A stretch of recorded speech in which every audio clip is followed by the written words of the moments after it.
Oh, what's wrong? No, it's just still can't believe I can do that. Bro, we could totally like have a group when we go back to your world and have like this awesome band called Frankie and the Pixies. Think about it.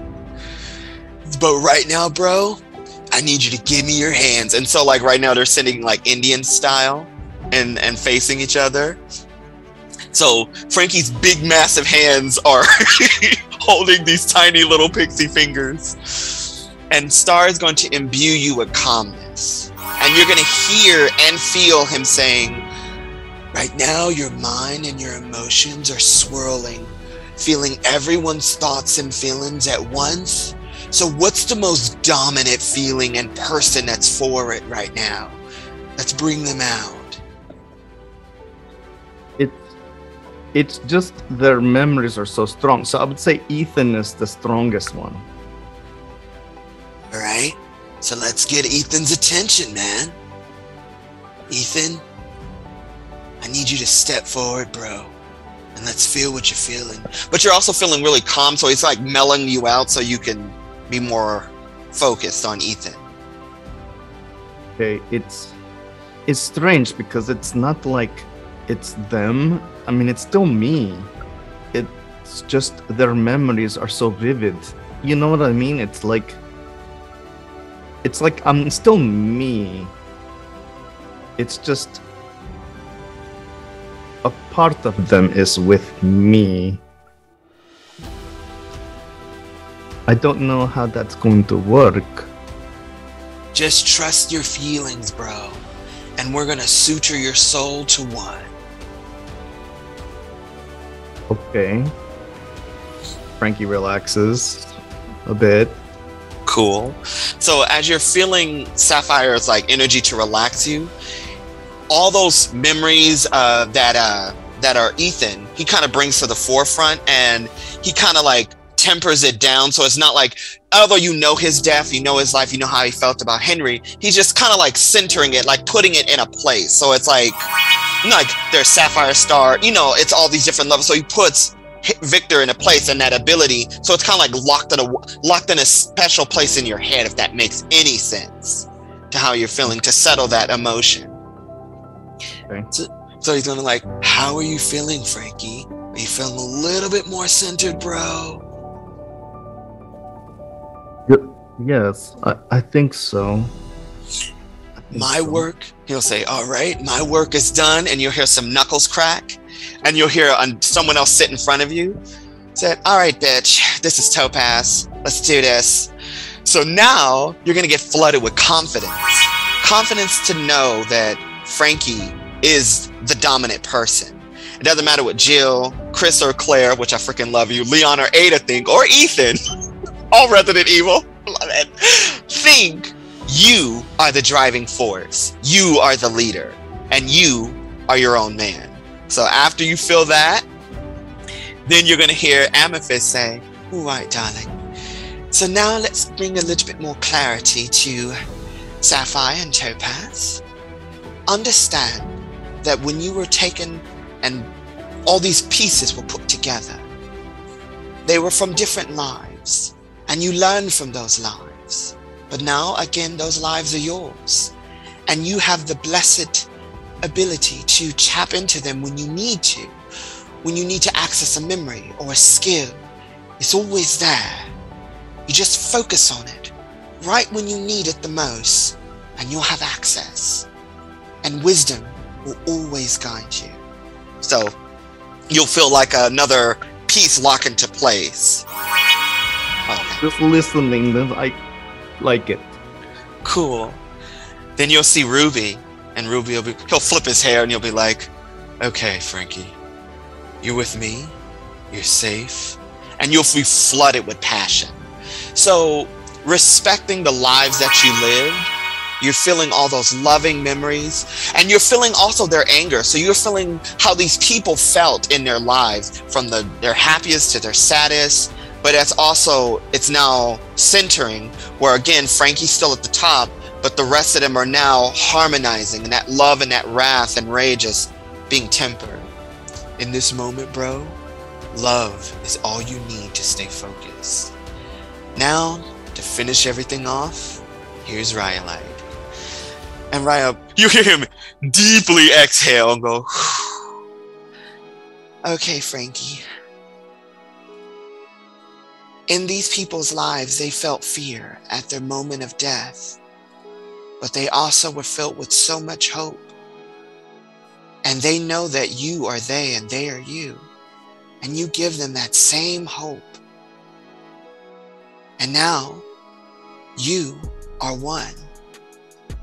Their fears, their worries, their doubts are gone because they have a champion now. It's you, and they live through you. So never forget that, my friend. And you're just flooded with hope. And you're feeling their hope, like you're feeling the collective lives. And he's like, and then you'll hear Star say, and you are one. And you open your eyes and you're staring at Star. How do you feel? Or I can never thank you enough. I feel better. I understand that they are me, but I am me. You have given me, and you have given me a little bit of you. So there's a little Star in me too. Yes! And I thank you very much for this. I never really appreciated how you are able to kind of command yourself in that way. And now I'm learning a little bit more about you too. And so I really thank you. This is scaring me very much. Like before I was thought I was losing myself. Now I was like, I was really going to lose myself. But now I feel so much better. Thank you. My gift to you, my friend. You've been so much of a protector and friend and leader. It is only my part to help you. Thank you for this. Frankie will reach out and give you a hug. Oh, Star will hug him back. And he'll whisper in your ear, now go call Victor. The last thing was me and Thistle with black powder and Star. So you're in the kitchen, right? Yeah, I'm just giving Veed some tips, like mainly letting him cook, but just being there as like a taste tester. It's like, that's sugar, not salt. Grab the other one.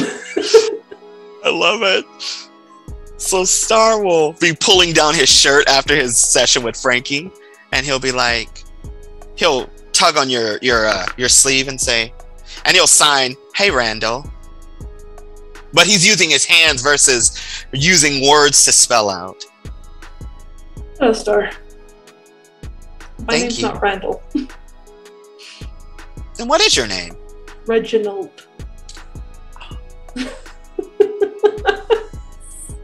My bad. Such good friends. Such good friends. And Star will be like, I'm sorry, but It's been a long time. What do you need? at first, how are you feeling after all of these adventures? I'm tired.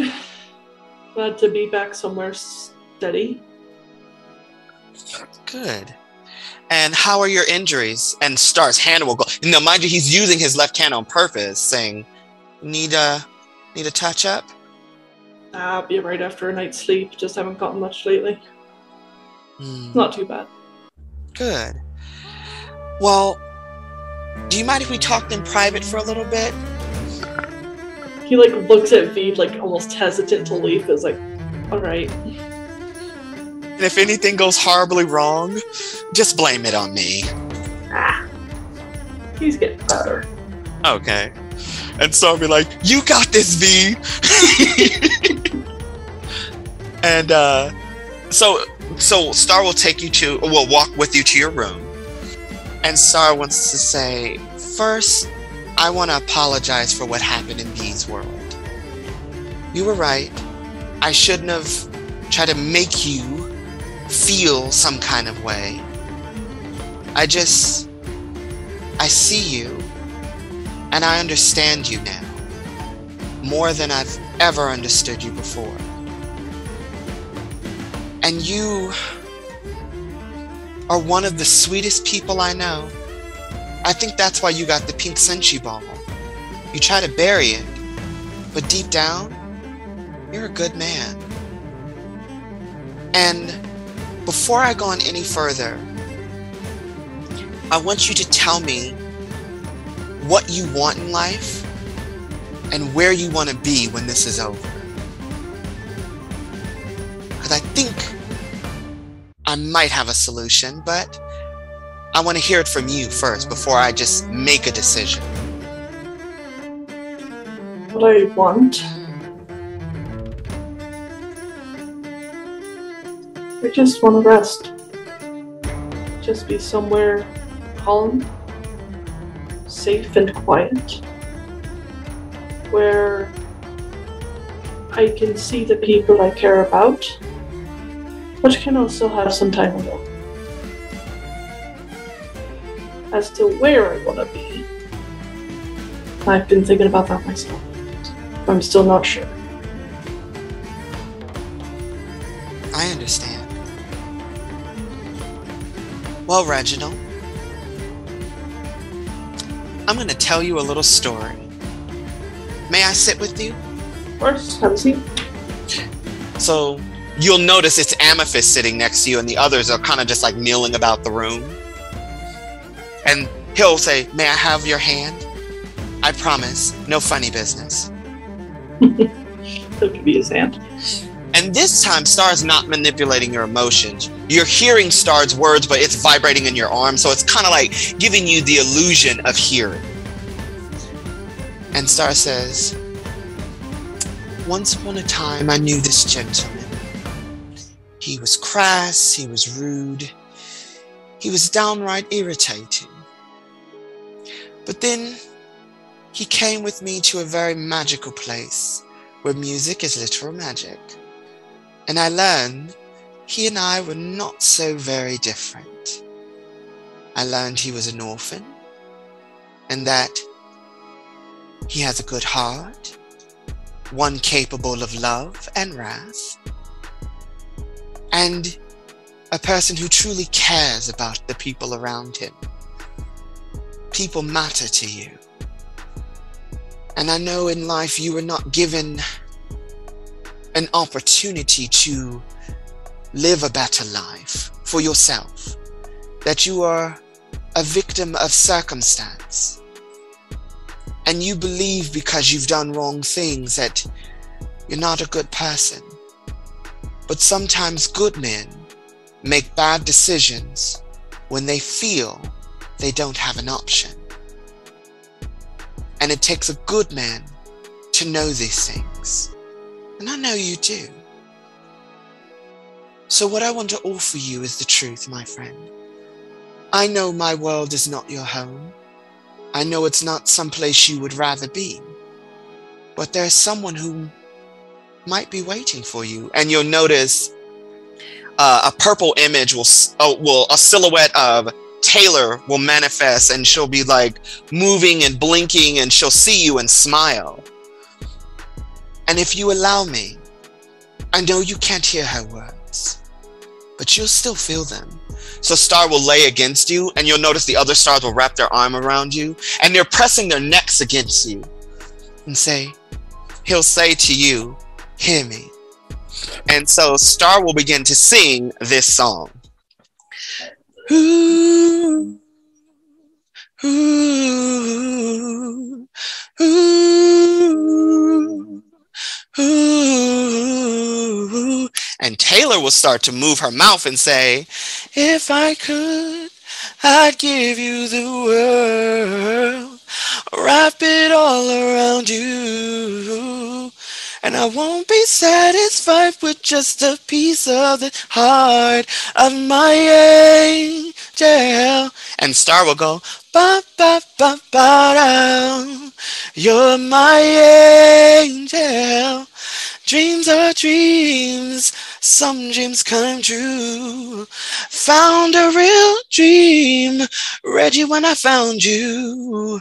You're so strong, but tender to you're my angel. And as she's singing, it's more like a come hither, not like flirtatious or slutty. It's more like a come to me kind of movement. And Star will say, she's waiting for you. And she doesn't have to wait for you there. And you don't have to live there with me. You can stay here or Frankie's world. Wherever you want to go is up to you. Your story is not over, my friend. The ink has yet to dry. But when you have love waiting for you, don't let it wait forever. True happiness can be yours because you're worthy and you deserve it. And Star will come back to Star and say, now give me your rebuttal. I appreciate what you've said. And as much as we are surprisingly alike, in some ways we are very different. You are a romantic. You truly believe love conquers all. And honestly, it's slightly charming. But I'm very realistic. And as for bad circumstances, bad choices making me a good man doing bad things, I was a bad man. I didn't just do bad things because I had to. Some of it I enjoyed. And a lot of it I do not regret. But I'm trying to do better. And I think I'm getting there. And as for Taylor, that's complicated. Me and her are going to have a talk when we see each other again. Because the fact is, that was a very long time ago at this point. And our relationship started with lies. And that's not a good basis for anything. So we'll see if we want to try and start over, or if she wants to seek different pastures. So we will see. I'm not going to rush into anything, because I'm really tired of rushing. I am accepting my age and my boundaries.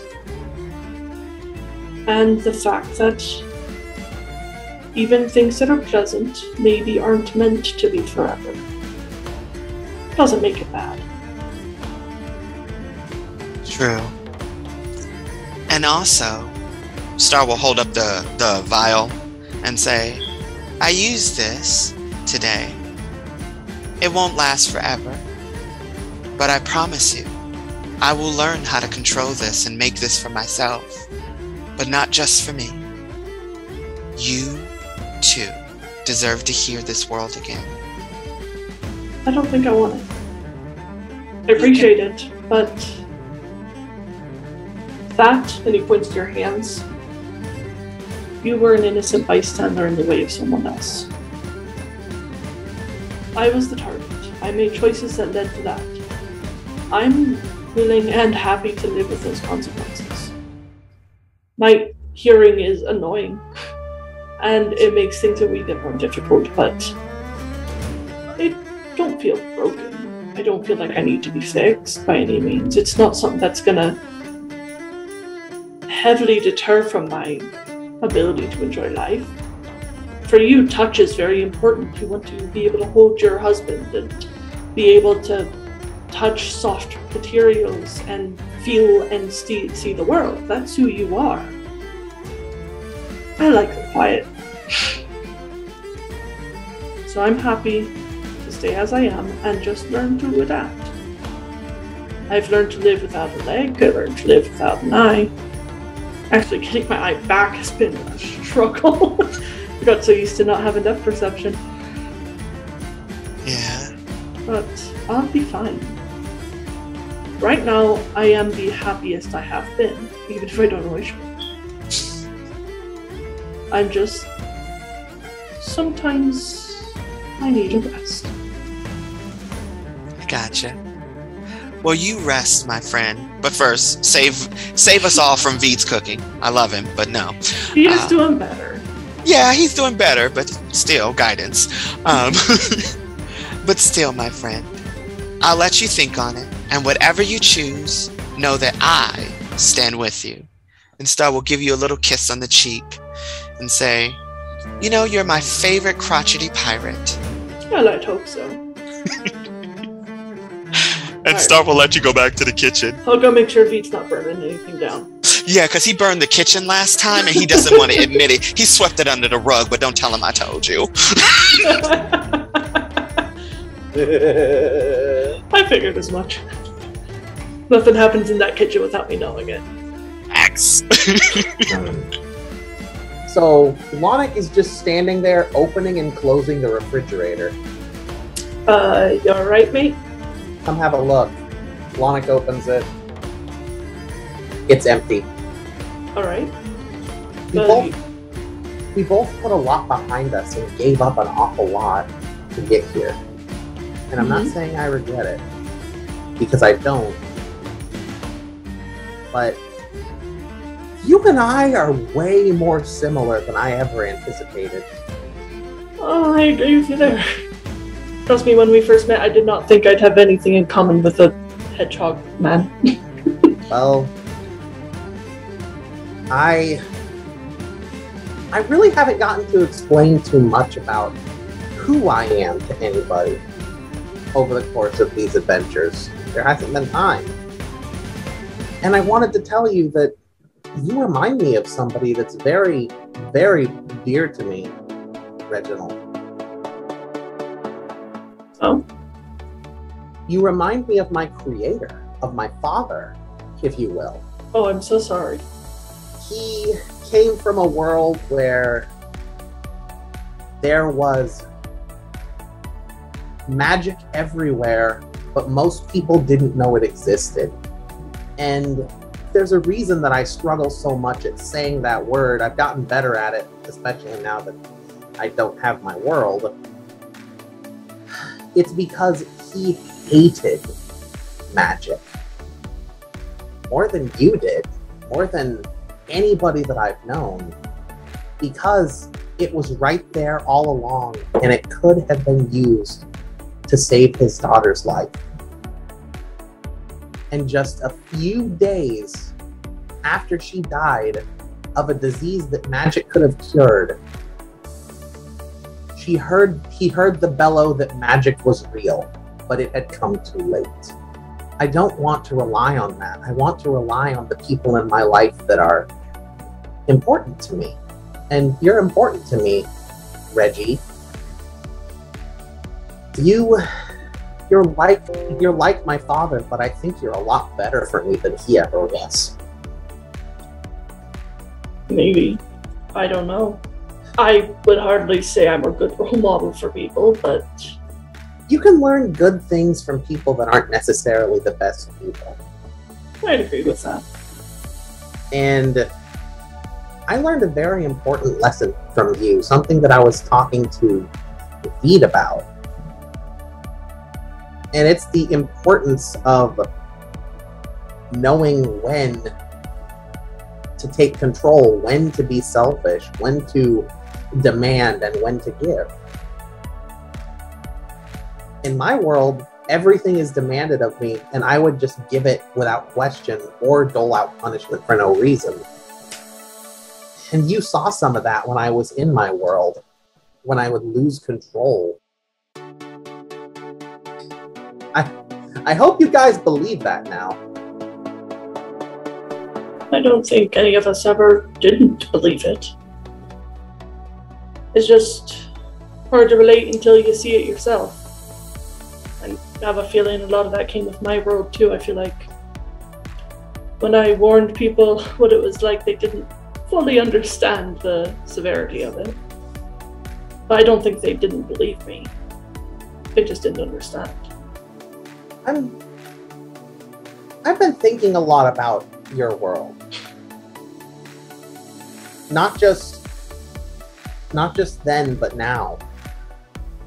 And when everybody else was too busy to lend an ear, even if you didn't necessarily do it in the best way, you looked out for me.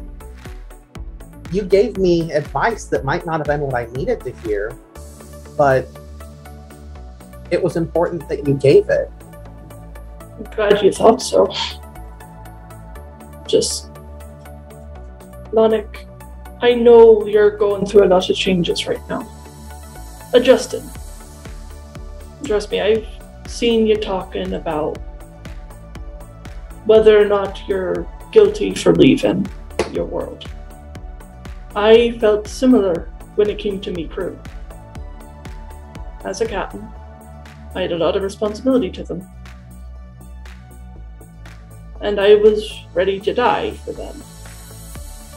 Closest thing I had to family till I met you lot. Something this group taught me, and I'm hoping is helping you with, is figuring out that who you are has nothing to do with where you came from. Has nothing to do with who made you, who birthed you, the world you lived in. It has to do with how you perceive and react to it. I never had no parents. I didn't have a creator. My first memory was inside of a stingy orphanage with 50 other kids. Being sent off to work at the factories. That sounds horrible. Was. But, and while I would never wish it on anyone else, mind you, I learned a lot from those times. I learned to take care of myself. I learned how to fight. Learned how to steal. Those learned are how to lie. important skills to have. Sometimes you have to fight and steal and lie. Exactly. So, Donick, you leaving your world. It's not you abandoning people, it's you getting out of an abusive situation. Just like when I left that orphanage. You didn't abandon anyone. They are just as strong as you are to get out. And if they need help, there's nothing that says you can't get out. Go back and help them get out. Sometimes someone just needs a wee bit of inspiration. So you didn't abandon them. You took a step so that you might be able to help them in the future. I want you to remember that, alright? Nothing says you can't go back and help them out too. Hey, Black Powder? I promised that I would let Veed cook a meal for me. And I wanted you to let him try on his own. It's okay if I get hurt or sick. Well, you can definitely do that. I'll just keep an eye on everyone else's plates. All right. Thank you. I feel like this talk was a long time in the coming. We've been so busy, especially... I can't apologize enough for my world. Your world was interesting, to say the least. I mean, you were a literal infant for the first half of it. Well, you want to know something that's both weirdly sad and kind of hilarious? The care you lot showed me during that time was more than I ever received in my real life. So, it wasn't all that bad, just a wee bit embarrassing.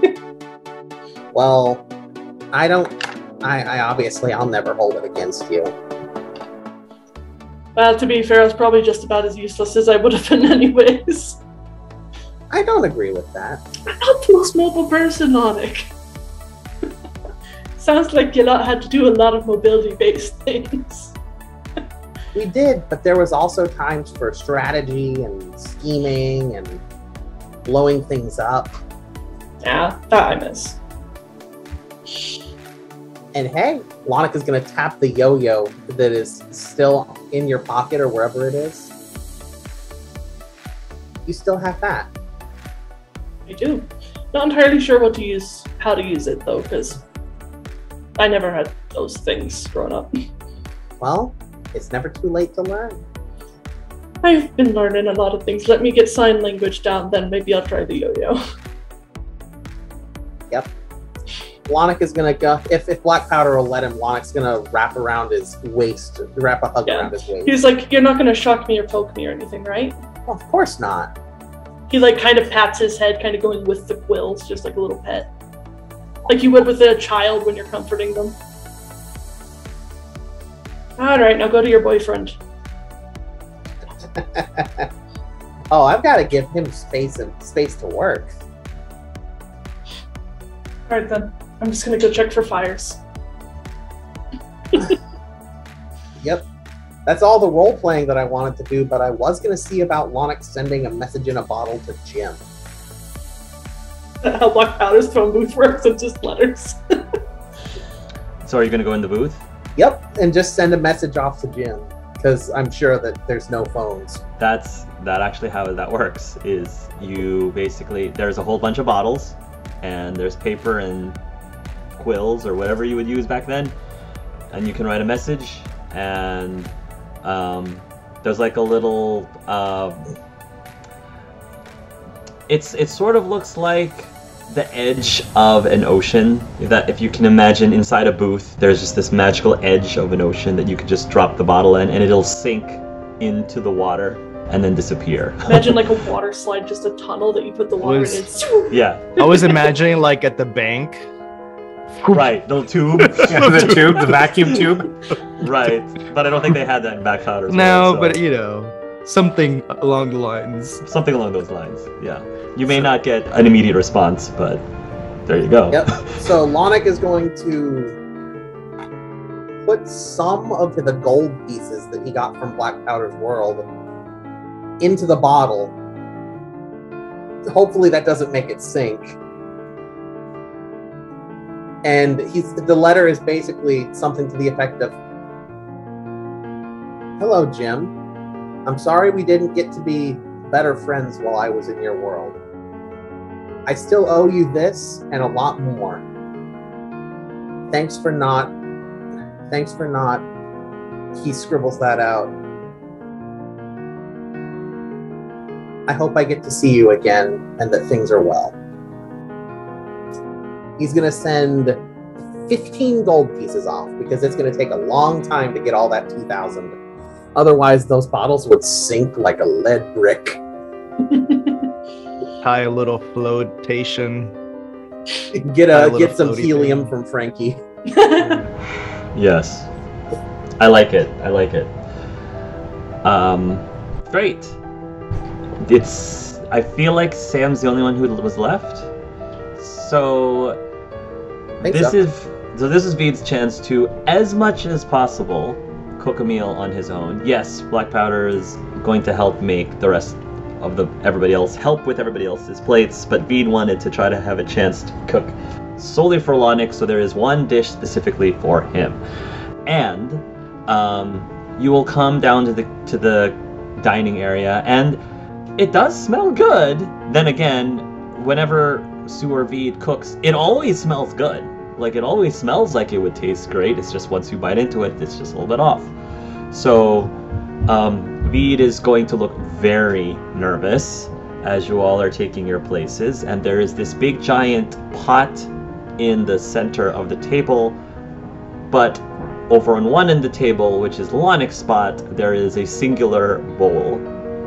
And Veed sort of like tells Lonnick, "So, I don't know if you were around to hear my story. I don't think you were, but the very first recipe I tried to make was chili, and it was disastrous.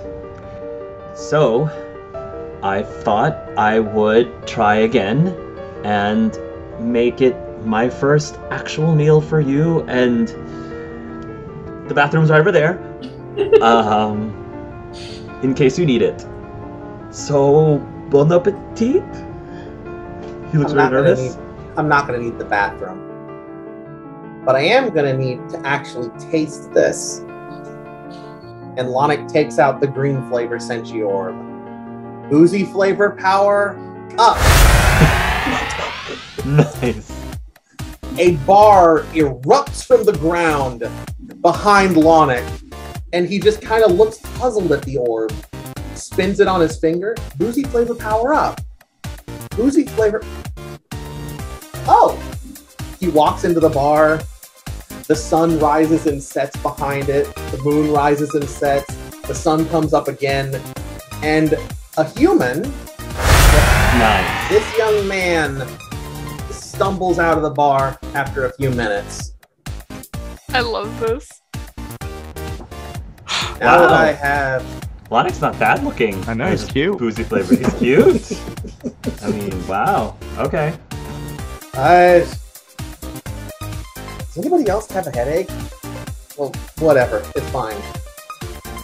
And Lonix gonna take his seat at the table.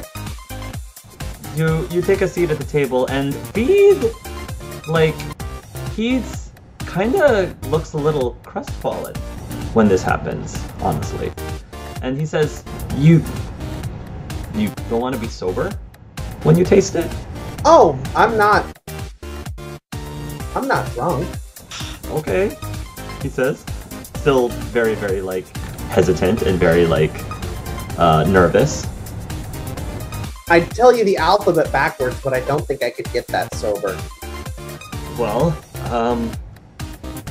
whenever you're ready, dig in. He, like, shuts his eyes. Alright, Lonic will take a bite, and he is being honest. He is not drunk, despite the fact that the flavor sense powers up. Yep. Let me know what So happens. You have a taste. And it's not bad. There's a little bit of smokiness to it. There's some notes of sweetness. It's not too spicy. For anyone else who's had chili before, it's probably not the best chili you've ever had, but it's pretty good, you know, especially compared to how Veed cooked when you first met them. It's a huge improvement. You certainly feel like you would want to finish the rest of the bowl. You would want to finish the rest of it. Lonic will, and when he's done, he'll just kind of plop the bowl on the table, smile at Veed and say, "This is my new standard for chili." Really? You really like it that much? It's good. I tried to make sure that it tasted nothing like cake. That's probably for the better. Good, I succeeded. Oh, thank God, he says. Oh boy. Okay. So Lonic is gonna stand up and pull Veed into a hug, just kind of pat his back, like, "It's okay, buddy. It's okay. I'm really glad I didn't kill you. You weren't gonna kill me. Even if you did, Tori has an extra life." Oh, that's true. That's very true. Well, enjoy, he says, as he starts helping to label the chili. And yeah, I mean, like I said, it's pretty good. It's actually pretty good. Not the best chili in the world, but pretty good. Lonic had the benefit of having never had chili before, so he actually is telling the truth when he's like, "This is my new standard for chili." Yeah, but you don't have to tell Veed that. Nope. You don't have to tell Veed that. Just let him have this. I am. This. Yeah. Yeah, B, you have your own spot at the table now. Yay. So you can have some chili too. I don't know if B likes chili or not, but there you go. Maybe B Can has we no idea. But consume? sure he is. So maybe she's never tried that before. And I imagine like she's on multiple cushions, so she can actually like she's sat at the Right, the multiple table. cushions. Oh, Just so multiple, she okay. can reach. Does B seems like the person who wouldn't mind a little spice in their food, or would they prefer something milder? I'm just curious. She probably would prefer something milder, simply because she hasn't had a lot of spicy food. So she hasn't had a lot of food in general. Like her world's basics are juice boxes and dinosaur-shaped chicken nuggets. So it may be a little spicier than she might be comfortable with, just because, as I said, for the average person, it's got a bite to it, but it's not, oh my gosh, I need milk or water. But it's got just enough of a bite. But for B, I'll let you decide how you feel. Yeah, Yeah, I feel she's okay. It's just a little bit spicier than she's used to, so it's like she blows on it.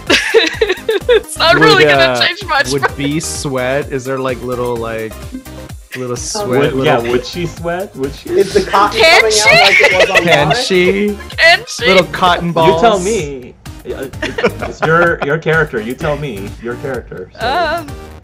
Oh my god, it could be glitter. Glitter. Oh my god, not glitter. If Black Powder notices Bee like struggling, he'll go get her a glass of milk and just set it down when we're eating. He won't say a word. I was gonna say if Bee ever opened the fridge, it would probably have it would obviously have fruits and vegetables because you need to eat your fruits and vegetables. Yeah, but there's probably ice cream in there too for sometimes food, ice cream, and ice cream might help as well. Gummies. Animal crackers. Animal crackers. And dino nuggets. Let's not forget the dino nuggets. Oh, And the juice boxes. And of course, like Kraft mac and cheese. Yes. Yes, Kraft mac and cheese. Yes. Like dinosaur shaped Kraft mac and cheese. My childhood. And there are Flintstone gummies just in case. Right, Flintstone gummies. Oh, that would be amazing. Oh man. So Alphabet soup. Bee's gonna say, so Bee, how does it feel being part of the group? It's great! I met so many new friends today. I know you're genuinely just as happy, but I'm so used to other people talking differently. You sound so sarcastic. Oh, I'm not. I know. It's funny. I don't think Bee has a sarcastic bone in her body or any. I don't know if she has any. Yeah. It's okay. I don't have any bones either. Maybe a funny bone. Maybe it's the only bone. Don't take this the wrong way, Bee. And I have nothing but the utmost respect for you. But I admit, I kind of would feel a little guilty dragging you to some of our worlds. You're just a little innocent for some of them, and too pure for some of them. Don't come to my world. I mean, I could just stay here. Well, that may be safest. Well, they were all dangerous except for Star's World. That's what I was gonna suggest. I want you to come home with me. Star's World, from what I've heard, might be a bit much for Bee in some ways. I think if Bee were to stay here, Bee is great at helping people learn. What better place than a library? That's true. I mean, yeah, and we could probably also, if you wanted to, get you back to your world eventually. If you wanted to get back there. I mean, what would Poppy Street be without Bee? Of course, but I mean, if you guys need help, Take it world by world, and we'll figure out if you want to come with or not. Stars World, I think as long as you stay out of 18 plus places, you should be fine. Yeah, what was she that doesn't weird seem like convention you guys said you went to? Was it a Finny convention or? I'm sorry, my mind's not nearly as sharp as it was in my world. It was a skinny convention. And B, I would be delighted if you came to my world because there's plenty of children in Bloomingdale's that know all about you and would love to meet you in person. I was actually going to say Frankie's world has a lot of kids who could use some joy and happiness right now. True. Very true. well, that's what I'm here for. Keep them off the battle lines, but maybe for the kids who you've been saving. And away from the drama. There's a lot of drama. That begs the question. Now that we're finally back to the library, after we get some good food and some good rest, where do we go next? You have to figure out what those columns do. Well, we probably don't want to experiment on one and end up going to the wrong world first. Sam? I'd feel awful if we went back to my world by accident first. Sam, did you want to say something? Well, I think checking out what those columns do is definitely important. And now that we can reach out to our worlds, I think that's really important. I know Star, you were able to reach out. Tori, you were able to reach out.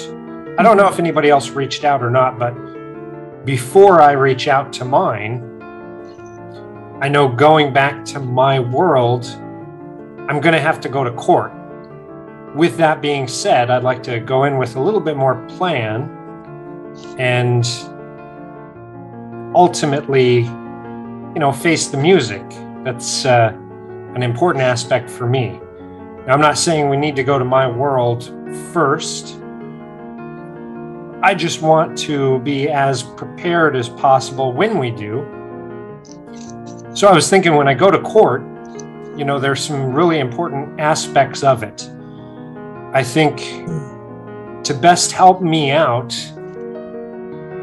I'm going to need all of your helps in different capacities.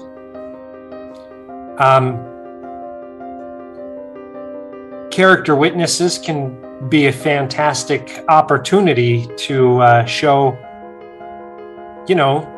sometimes people like myself just may not do the right thing, but they mean the right thing. So, Lonic, I think you would be a very strong character witness to show that what we were attempting to do, even though we didn't follow all the rules, ultimately, I didn't know it at the time, but it led to you being able to save a victim of murder, which is very important. So if you would be a character witness on my behalf, it would mean the world to me. Oh, absolutely. You don't even have to ask. Frankie, I think kind of the same deal. I know it was a little overwhelming to be put on the spot a time or two, but you could definitely speak to the fact that when we were out at the farm at Old McDonald's, we weren't there to break rules, but to help as best as we could. Black Powder, you can speak on the aspect of the variance of what I was trying to do and what Joey the Rattlesnake was doing. Tori, you actually haunted the speakeasy. So as a spirit, you could also speak to some of the crime that was going on in the city right under everybody's nose because the police were just following the rules. This one's going to sound kind of odd, but for sous vide, I actually think it would be beneficial if you were to speak on behalf of the prosecution and let them know that it was my idea to break in and steal evidence and all of that. I think it's really important for that to be very clear and upfront so that nobody else is implicated as the one who's ultimately responsible for making the decisions. And Amethyst from Star, you're very well spoken, and I'd be happy to have you speak for me until I get a word in, but to represent me at court. Star will go, what? Well, if you'd lawyer me, that'd be great. His eyes will go purple, and he'll say, of course, Sam. We're here for you. Looks like I need a book on Mans Rea. I feel I might have a lot of Legally Blonde moments. Okay. Luckily, they happen a lot in my time. But with that being said, again, I don't want that to be a deciding factor of where we go first. Once we figure out the pillars after a good night's rest, I think we need to, again, decide together. I know Gourmet City needs help. I know Frankie's people needs help. Sounds like Scrappy needs help. There's lots of things that we need to do, so we should decide together which aspect we take. I agree. There's a lot of options. It might be a good idea, Veed, for you to contact some people in Gourmet City tonight, just so that we can get a better idea of how it's actually going on a personal level there. Because while I personally think that that's the first place we should go, if it turns out that someone from Frankie's force was currently, it was like a day from execution or something horrible, perish the thought, then it might be beneficial to go there first. I actually think it's a good idea for everyone, if they can, to get a hold of someone from their world to get an idea of. Oh, Black Powder! Status. I sent a message to Jim. Have you heard back, or? I imagine it's probably going to take a while. All right, just let me know how he's doing, I guess. Happily. Well, I guess I'm gonna make a call after this then. You got this, big guy. So does that mean we're not going to experiment with the columns until later? Oh, I think once we get a good night's sleep, we definitely need to. Mm-hmm. Resting first to be good in case we accidentally end up in another world. Or something that I've been thinking of since we went to the Deuce. When we went there, it was like my world was bleeding into theirs.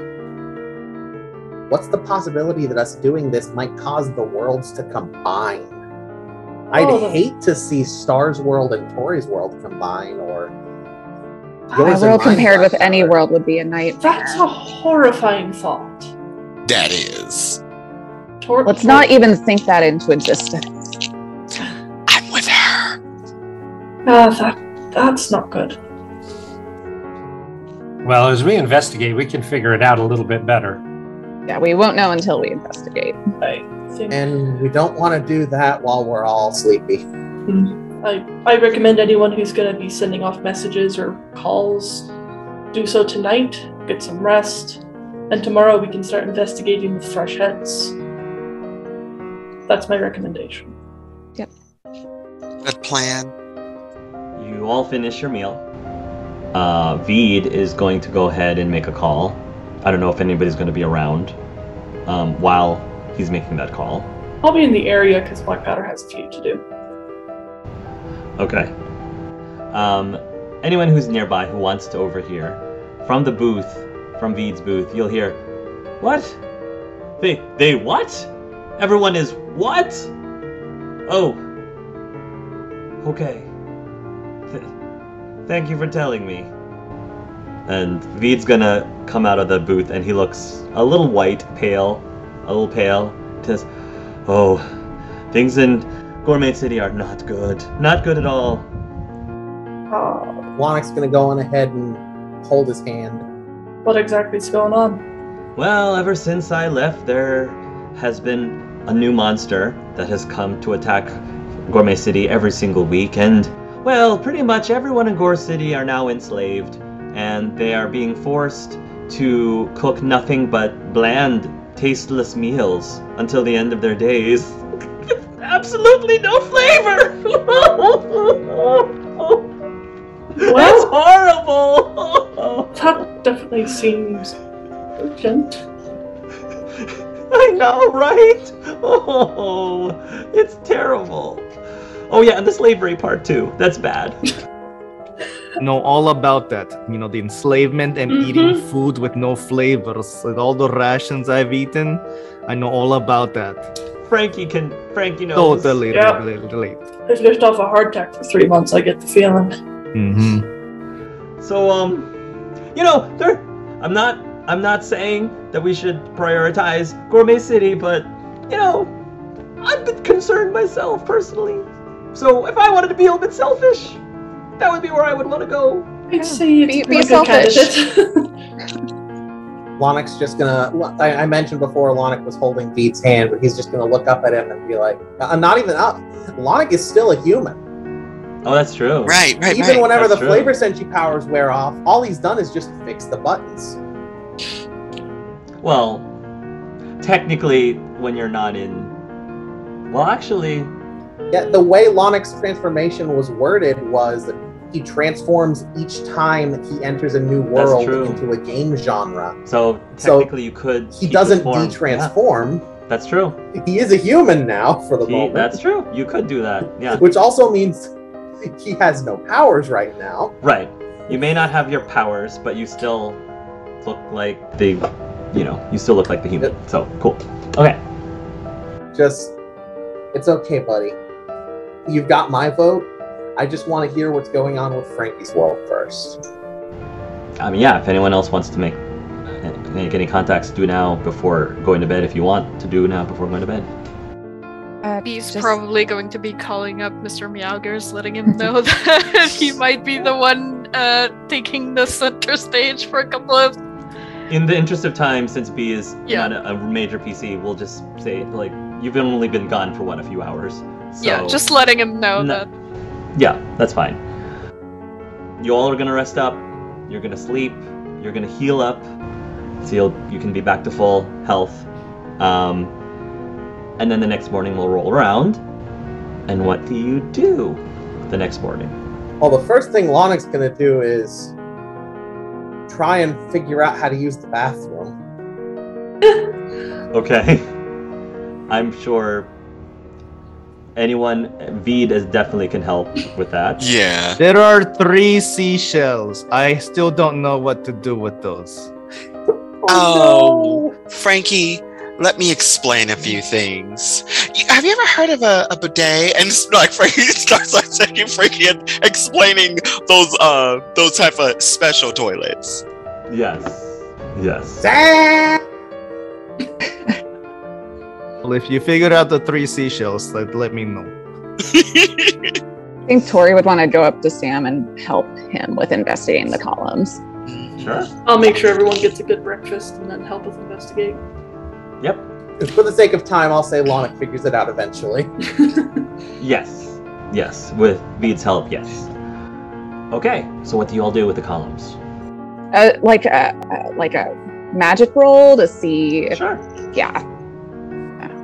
9 out of 15, technically. So, You have a feeling that these columns need to all be activated, and once they're all activated, something will happen.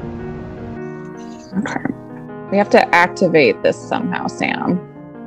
So I want to try collecting all of the books and bookmarks and put a bookmark in a book and put it at the base of the column.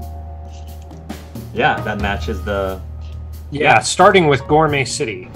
Starting with Gourmet City, you will place it in the base, and then the carving will glow brighter, and it'll start humming. Some sort of tonal hum. All right, Tori, it looks like we just need to match everything up and get them all set. Before we do that, do you want to use your golden life?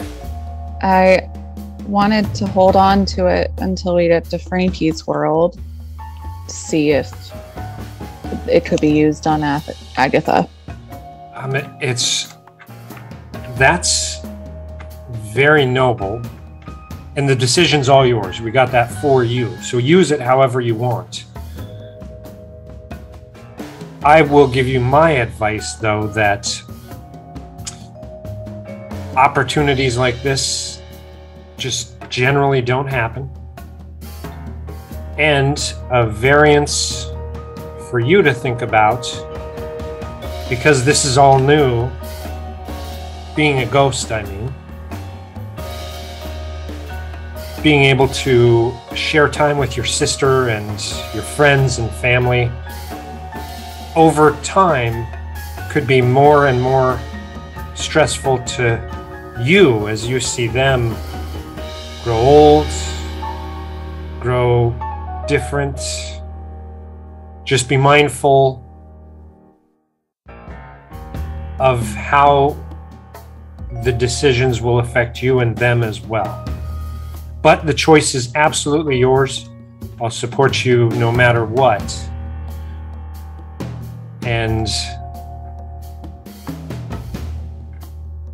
just take it in stride and make the best decision for you. I wish I could say that makes it an easier decision, but leaves me with a little more to think about as far as the long-term consequences of either decision. So I will hang on to it, but I'll think about what you said, Sam. Like, really think about it. So I know it's adding a lot more weight on, but I know you're tough. I know you can bear that weight, as hard as it may seem. Yeah, all the tough choices I can throw my way, I've been able to handle. This is just another one. Go with your gut and make sure that, again, you take that opportunity to think of yourself before others as well. Yeah, I will. Thank you, Sam. And then I'll just walk away and start putting the bookmarks in the books and putting them at the pillars. I'll help you finish setting all that up too. Each time you do that, the books will activate the pillars one at a time, and the pillars will start to glow and will give a slightly different tone, a slightly different pitch each time, so they kind of harmonize with each other. Like boom, boom, boom, boom, like, until all 8 of them are now aligned. And as soon as that happens, you'll actually hear audibly, except for black powder, you will hear audibly the something that is reminiscent to The Legend of Zelda, that kind of tone, and the entire area starts to have a mild earthquake shaking, and you hear the sound of something sliding open in the basement. I don't know if anyone's in the basement at this moment when all of this is happening, but I think so. Okay, well, you can hear that it sounds like it's coming from the basement. Yeah, I'll round everybody up and say, something's going on downstairs, let's go. You'll go downstairs, and if you're looking at Roll20, right in front of this carpet, there was a door that had slid open. And now there's a big gaping doorway there, currently. Is it lit? Yeah, it's lit from inside. Can we see inside? Yeah. So you'll peek inside, and so this is probably something you did not expect. It appears to be some sort of a sports arena of some sort, small sports arena, think like a basketball court. And there is this one person, a young man, sandy blonde hair. Never seen this guy in your life. But he seems to be playing some sort of sport in here, which I don't know if any of you would necessarily recognize. But he's basically taking what looks like a stick in his hand, and he's basically trying to bat this ball with this stick in his hand. And he's saying, "Oh, that's not right. Dude, why isn't this working?" The person is saying. Who are you? Hello? He suddenly stops what he's doing at the edge of the basketball court looking thing, and he turns around and he says, "Whoa, You guys made it! You did it! He'll run over to you a bit excitedly. The person who appears before you is this. Hi. Oh no! Oh no! Wait. Oh no! Oh no! Dan the man. Huh. Okay. If you don't know who this person is, don't worry about it. Okay. But some people might know who this person is. I know. He'll say, "You guys made it! You guys made it to the end of your story!" Kind of. Well, our story. Kind of. Can you explain a little bit to Cutie Pie? Oh, sure. So, my name is Dan. Though my friends call me Dan the Man. I mean, I didn't create it. My friends did. Right. That was sort of like something that my friend Finn gave me. But you know who this guy is. So, yeah, I'm from the real world. Well, sort of from the real world, and I ended up in this library. Not this library, but the library, where I basically got trapped in a strategy guide. Actually, dude, it's your strategy guide, he says, pointing at Lanik. See, that was kind of freaking crazy. What? Oh, don't worry, you wouldn't have remembered this, because that version of the strategy guide you weren't technically a part of. But hear me out. I trust me, it'll make sense. It's really complicated. But I ended up in this strategy guide.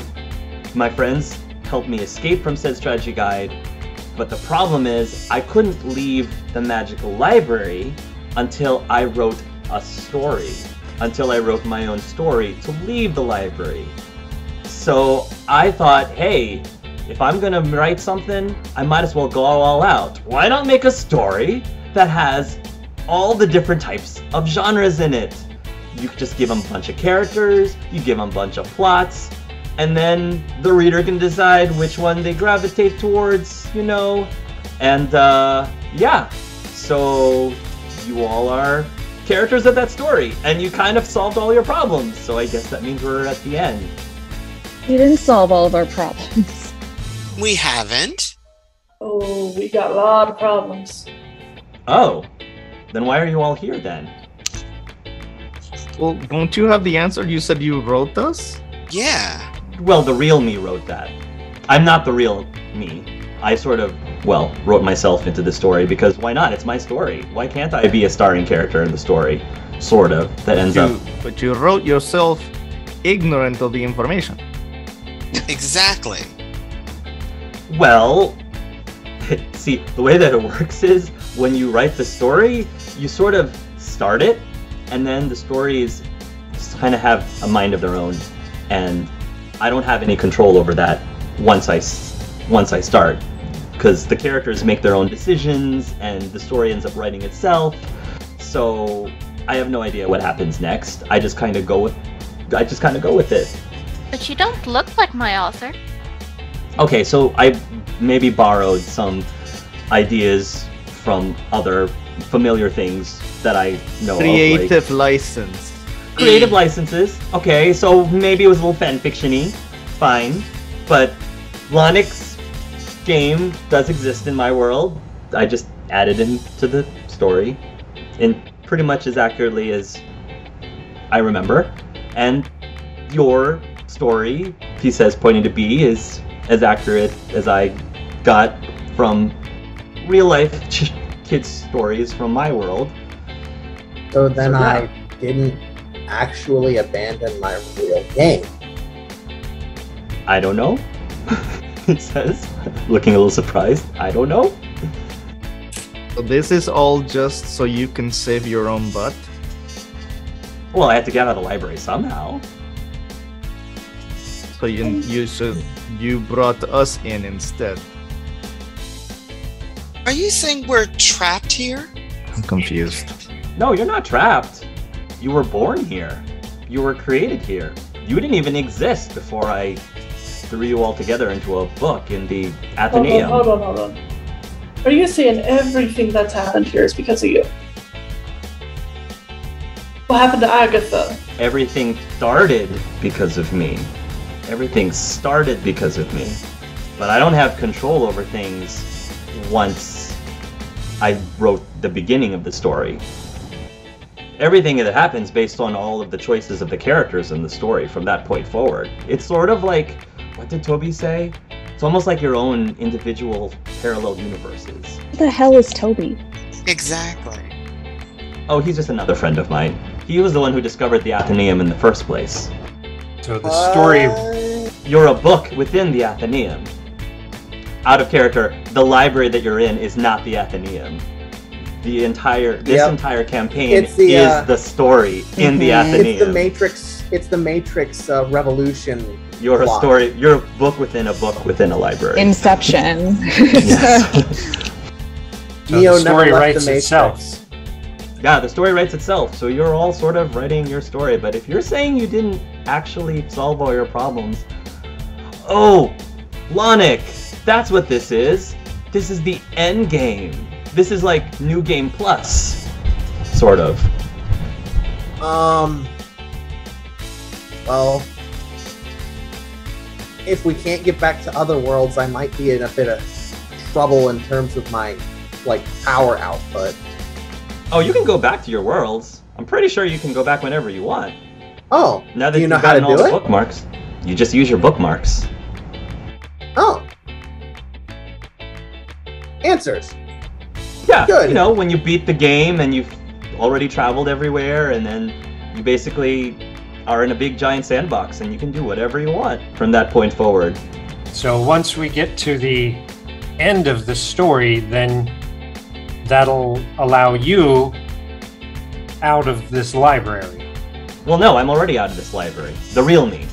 The me that you're talking to me right now, Mimi, I'm just a character in the book.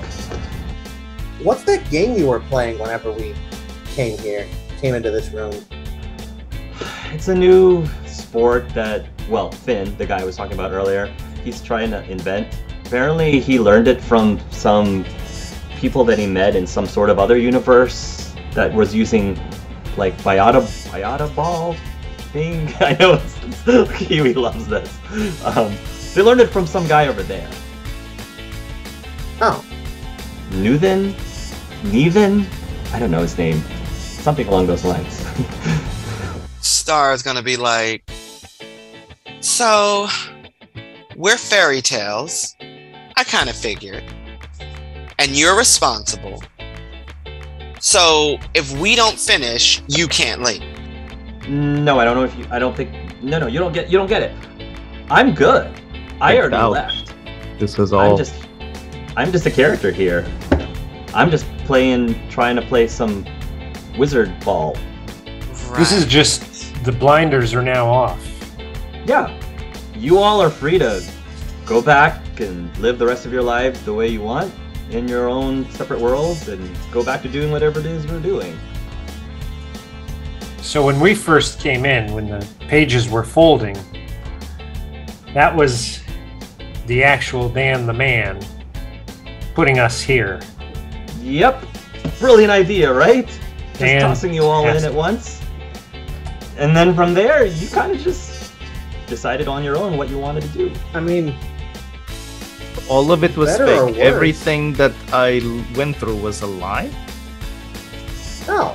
Well, it was pulled off of a different subject matter. You were just one of the subjects pulled into the matter.